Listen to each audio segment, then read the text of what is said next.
Então vamos lá, gente. Boa tarde a todos. Em primeiro lugar, eu gostaria de agradecer ao professor Luiz, à professora Lucila, à CPFL, por me permitirem participar desse projeto do Campo Sustentável. Hoje eu vou falar para vocês sobre o processo de etiquetagem de eficiência energética nos edifícios, como que começou todo esse processo e enfocar mais detalhadamente a aplicação na Unicamp. Então, assim, para quem não me conhece, né, eu sou Adriana, eu estou fazendo uma pesquisa de pós-doutorado pela Faculdade de Engenharia Civil, da Unicamp, o subprojeto Etiquetagem, que faz parte do projeto, então, Campo Sustentável. E eu trabalho com etiquetagem já desde 2011, quando eu me capacitei pela Eletrobras, e atualmente leciono em 2 universidades, sou coordenadora de curso de Engenharia Civil na Unimep, e também dou aulas na Unip aqui no campus de Campinas. Então, para começar, gente, eu queria falar para vocês um pouquinho o que é a eficiência energética. É o tema do nosso workshop. Nós vamos falar hoje a tarde inteira sobre eficiência energética. Então, eu gostaria de definir um pouquinho com vocês o que seria essa eficiência energética, né? A eficiência energética é a obtenção de de um serviço, né, com baixo dispêndio de energia. Então, um edifício, ele é mais eficiente energeticamente que o outro quando ele proporcionar as mesmas condições ambientais, porém com menor consumo de energia. E uma outra coisa também importante, para o edifício ser eficiente energeticamente, não é só ele possuir os equipamentos de alto rendimento, ser operado de forma otimizada, ele também tem que suprir as necessidades dos usuários com o menor consumo de energia possível, ou até mesmo sem consumir energia. Então, a gente sabe que é mais barato a gente economizar energia do que a gente fornecer essa energia. Eu trouxe aqui para vocês um gráfico ilustrando o panorama energético nacional. É um gráfico do Boletim Energético Nacional de 2019. Por esse gráfico, a gente consegue perceber o seguinte: as edificações elas consomem 50,5% da energia elétrica do país. Então, se a gente for somar aqui os setores, né, residencial, comercial e o público, se a gente somar essas 3 fatias, a gente vai totalizar esse 50,5% da energia elétrica. Então, a gente pode perceber que é grande, né, esse valor é muito expressivo.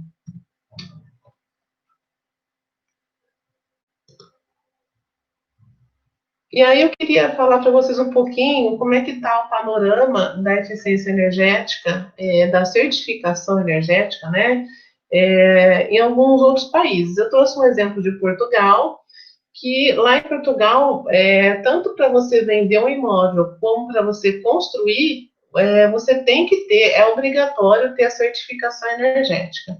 E lá já foram emitidas mais de 500 mil etiquetas.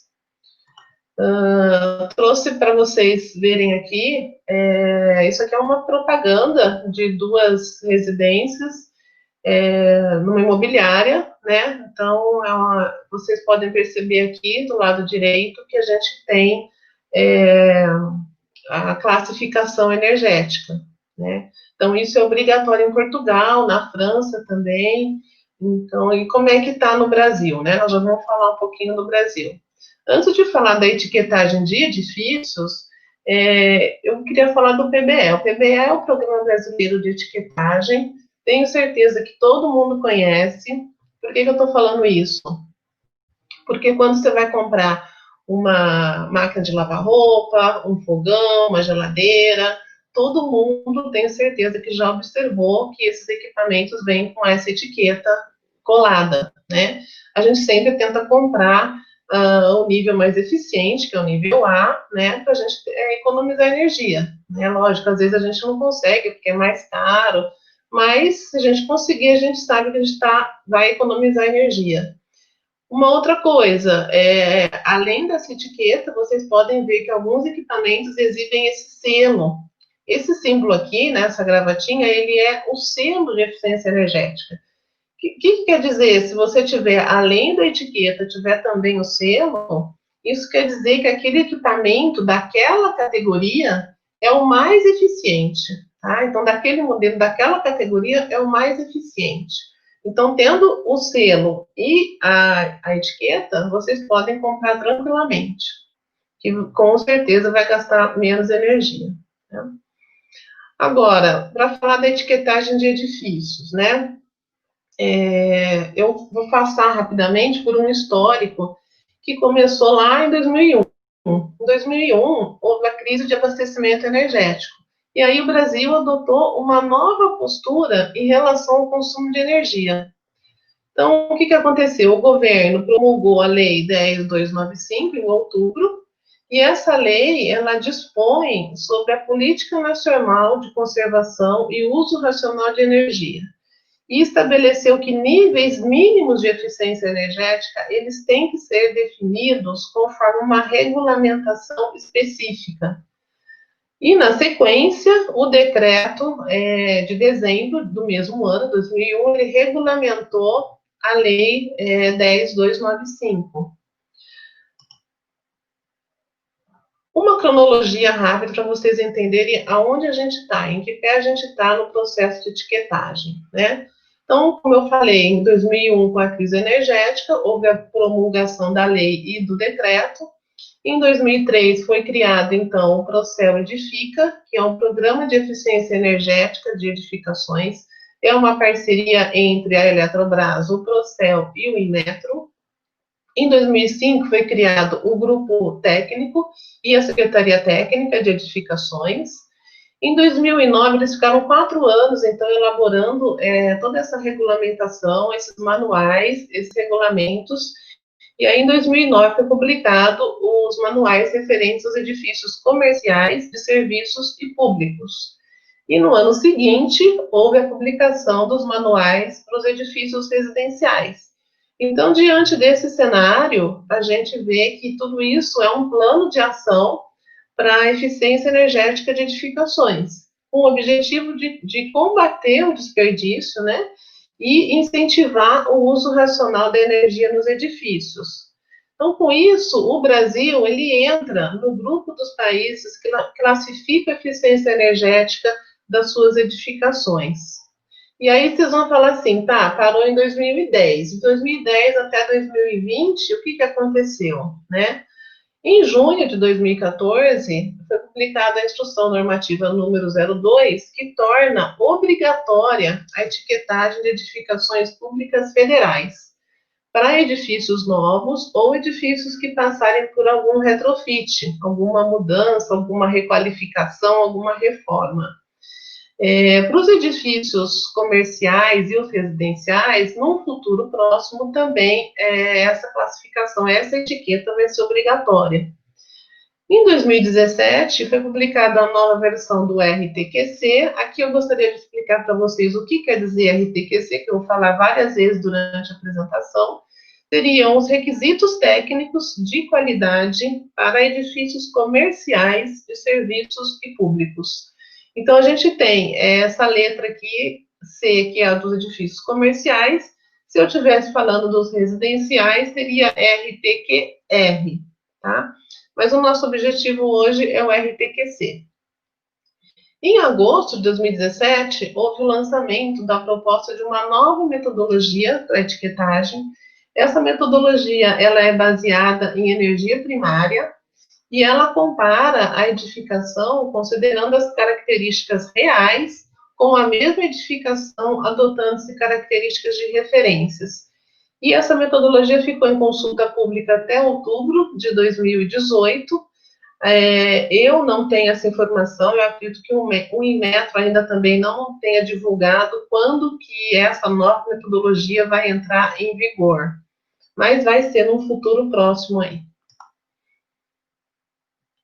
Só para vocês entender, então, a formação do PBE Edifica, que é o Programa Brasileiro de Etiquetagem de Edificações, né? Então, a gente tinha lá o PBE, que se uniu ao Procel Edifica, e os dois somados criaram, então, o PBE Edifica.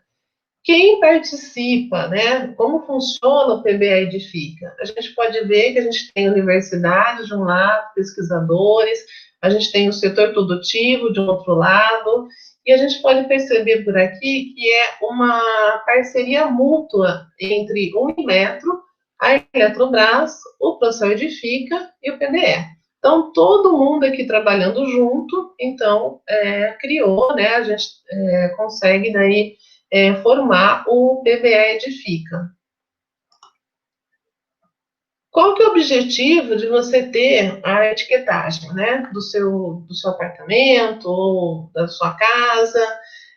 Primeira coisa, avaliar a eficiência energética de uma edificação e, muito importante, gente, divulgar essa informação para que o consumidor possa escolher, possa comparar o nível de eficiência de uma edificação com a outra. Então, se você vai lá, chega numa construtora, você vai comprar um apartamento, né? Aí ele te mostra lá um folder com a planta, e aí o corretor te fala assim, o nosso apartamento é nível A de eficiência energética. Você vai ver que teve uma preocupação ali da construtora em minimizar o consumo energético dos futuros moradores, né? Então, o consumidor, ele provoca um processo de melhoria contínua no processo. Além disso, também estimula a construção de edifícios eficientes do ponto de vista de consumo energético. Essa economia, né, esse potencial de redução de consumo, a Eletrobras diz para a gente que é até 50% para edificações novas e para 30% para aquelas que promoverem algum retrofit, alguma reforma. Então, vocês podem ver que esse potencial ele é bem significativo, né? Tá, e como é que faz, então, a etiquetagem? Como é que é feita? A gente pode fazer por dois métodos, o método prescritivo ou o método simulação. O método prescritivo, ele é feito por equações, tabelas, parâmetros limites, você obtém uma pontuação, essa pontuação vai indicar o nível de eficiência parcial ou o nível geral do edifício. Ou também a gente pode fazer por simulação, aonde você usa softwares computacionais, né? E o desempenho do edifício, ele é comparado ao desempenho de edifícios referenciais, de acordo com o nível de eficiência. O Felipe, na próxima apresentação, ele vai explicar mais detalhadamente como é feito o processo de simulação. Tá, e como é que a gente avalia a eficiência energética, né? Pelo RTQC, pelo método prescritivo, né? Esse método ele é aplicado para edifícios condicionados, edifícios parcialmente condicionados e também edifícios não condicionados. A gente tem que atender, primeiramente, alguns pré-requisitos gerais. Então, os pré-requisitos gerais, eles se referem a circuitos elétricos e aquecimento de água. Atendendo esses pré-requisitos, o RTQ, ele divide em 3 quesitos: a envoltória, o sistema de iluminação artificial, o sistema de condicionamento de ar, e depois a gente pode ter alguma bonificação, que pode ter ou não. Na verdade, essa bonificação, elas são iniciativas que aumentem a eficiência da edificação. Então, como eu estava falando, o RTQC divide dessa maneira. Você pode, a envoltória, ela vai te dar um peso, né, de 30%, o sistema de iluminação, um peso de 30% também, e o sistema de condicionamento de ar de 40%. Somando aqui, a gente tem o 100%. E depois você pode ter esses bônus, essa bonificação, que eu vou mostrar daqui a pouquinho para vocês, o que pode ser esses bônus, né? Então, é o seguinte, gente, o edifício, ele tem que cumprir, além dos pré-requisitos gerais, os pré-requisitos específicos de cada sistema. Isso para ele ser elegível à etiquetagem.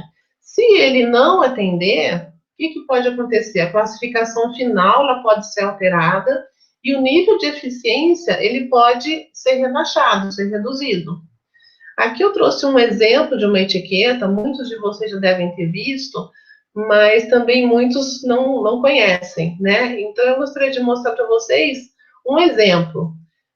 No cabeçalho, a gente tem todas as informações referentes ao edifício, endereço, a zona bioclimática, área. Aqui do lado direito, a gente fala se a gente tem que assinalar, né, se a etiqueta foi feita na fase de projeto ou na edificação já construída.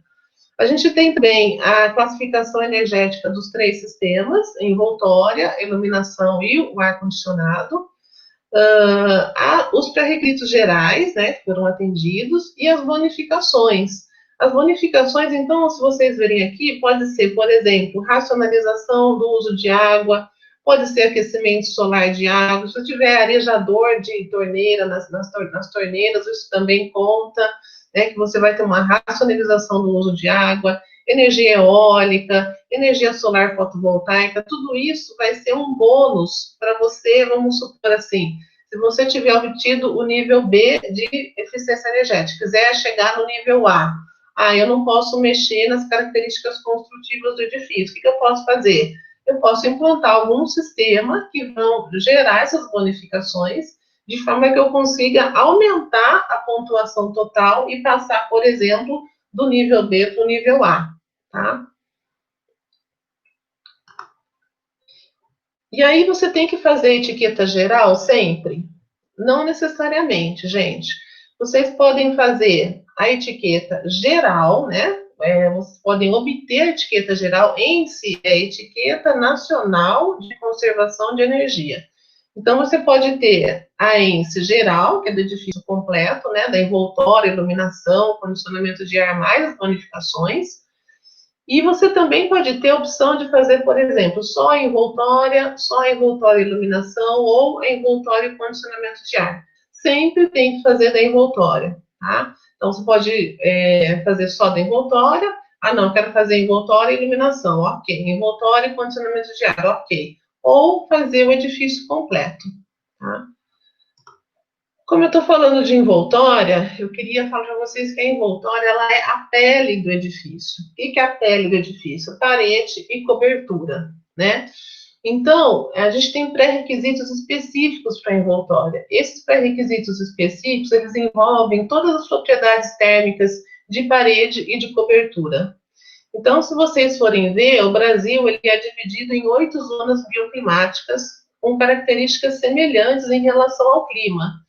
Então, o que o regulamento fez? Ele pegou por zona bioclimática do Brasil e estabeleceu alguns limites de propriedades térmicas. Quais são essas propriedades? Só para citar algumas. Transmitância térmica de cobertura e de parede, absortância. Então, com esses valores limites, você tem que atender esses pré-requisitos. Então, por exemplo, zona bioclimática 1, tem um valor lá no RTQC, qual é o valor limite para transmitância térmica da parede. Então, você tem que atender esse pré-requisito. Se você não atendeu, você chegou lá no final, o seu nível pode ser rebaixado. Além de verificar os pré-requisitos, a gente precisa ter em mãos todos os projetos, todas as informações de projeto. Informação de sistema construtivo, de material, de bloco, de tijolo, de fator solar de vidro, se vai ter brise, se não vai ter brise, todas essas variáveis, elas entram no cálculo final da sua etiqueta. Em relação agora ao sistema de iluminação, a gente também tem os pré-requisitos, que são de luz natural, automatização e divisão de circuitos. Também temos que atender esses pré-requisitos. E o sistema de iluminação ele pode ser etiquetado por 2 métodos, pelo método das áreas ou método das atividades. Lá no RPQC explica certinho qual é o melhor método para a sua edificação. Em relação aos pré-requisitos, o que eu gostaria de explicar para vocês? É um exemplo que eu trouxe, tá? Essa tabela consta lá no RPQC. Então, assim, só para vocês entenderem, para você ter um nível A de eficiência energética no sistema de iluminação, você tem que atender aos 3 pré-requisitos. Você tem que ter divisão de circuitos, você tem que ter contribuição de luz natural e você tem que ter desligamento automático do sistema de iluminação. Se você não tiver, por exemplo, esse último pré-requisito, você pode ser no máximo nível B. Se você não tiver nem o último, nem a contribuição da luz natural, você pode ser no máximo nível C. Tá? Então, a gente tem que verificar esses pré-requisitos, sim. Em relação ao condicionamento de ar, também tem os pré-requisitos, que são referentes ao isolamento das tubulações, né? Esses valores, né, o RTQC te dá os valores mínimos de isolamento da tubulação que você tem que ter, e o que é interessante no sistema de condicionamento de ar é que eles são tratados de modos distintos no RTQC, dependendo se eles são regulamentados pelo Inmetro ou se eles são não regulamentados. O Inmetro, então, no próprio site, ele atualiza os equipamentos que são regulamentados. E em junho de 2020, ele atualizou os critérios para o PBR. A gente tem uma nova classificação de ar-condicionado. Tá bom, e aí como é que a gente faz, então, para ter a pontuação total do edifício, né?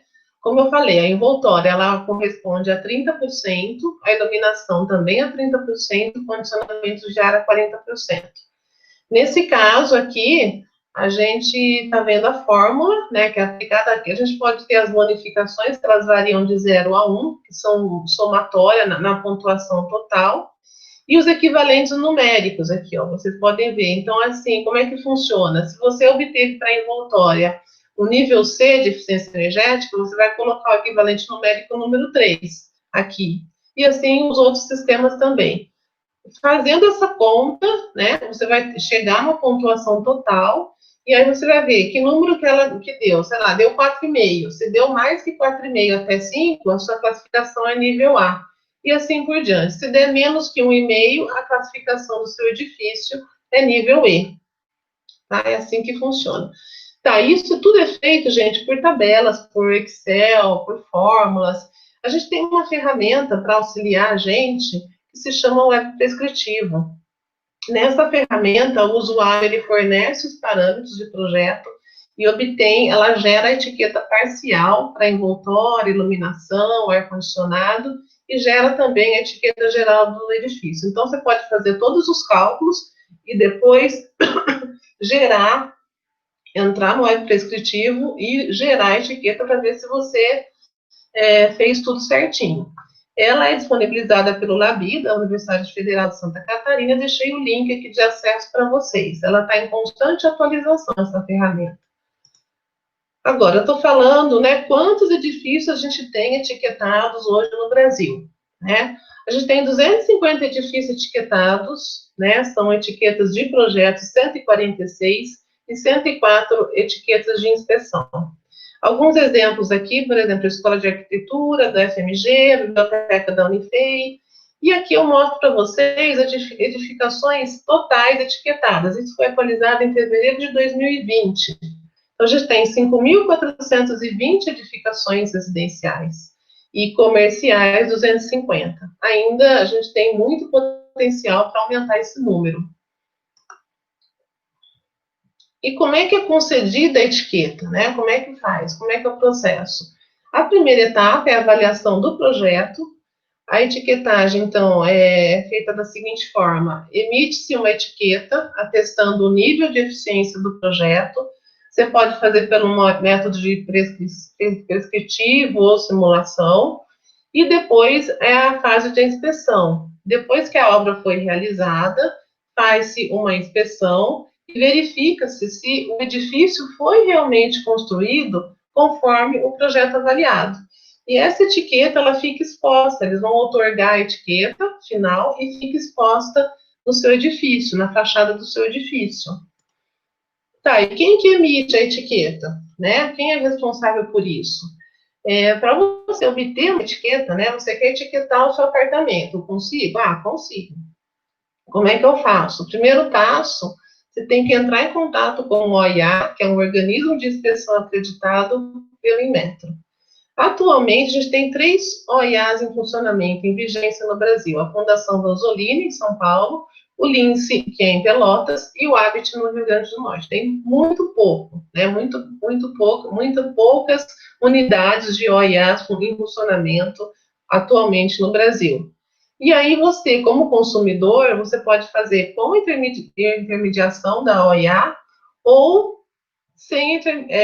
com intermediação do consultor, desculpa, ou sem intermediação do consultor. Então, pode fazer o seguinte, você como proprietário, entrar em contato direto com a OIA, ou você como proprietário, entrar em contato com o consultor, né, e aí o consultor prepara a documentação e entra com a documentação na OIA, tá?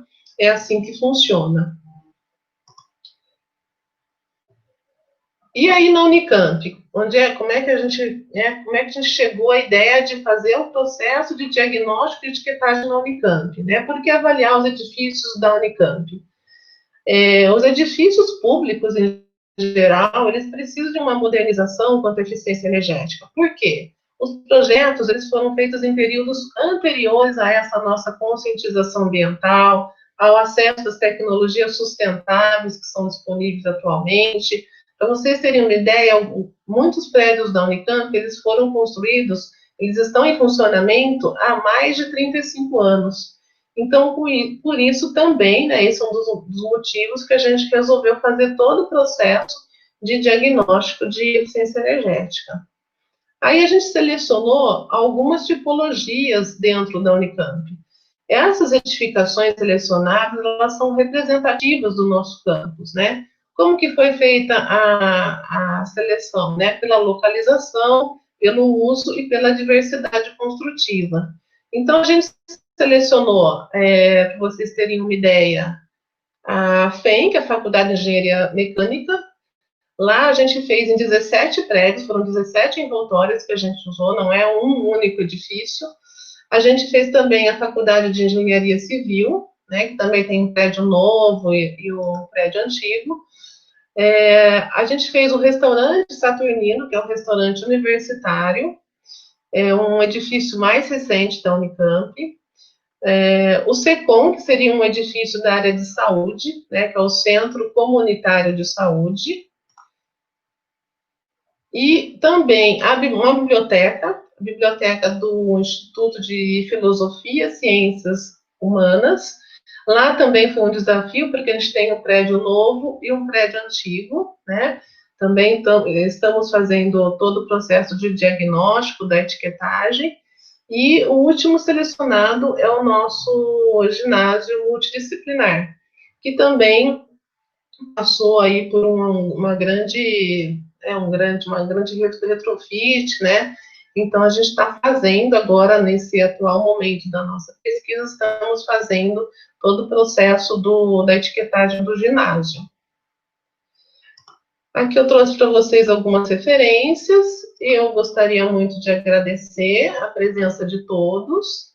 A intenção dessa apresentação não foi, de maneira alguma, explicar todo o processo de etiquetagem, até porque isso eu precisaria de, pelo menos, algumas aulas, né? Então, assim, a intenção da apresentação foi mais, assim, para vocês, para estimular a curiosidade de vocês. Deixo aqui meu e-mail, meu LinkedIn, vocês podem entrar em contato, eu prometo responder a todas as perguntas. Muito obrigada, gente.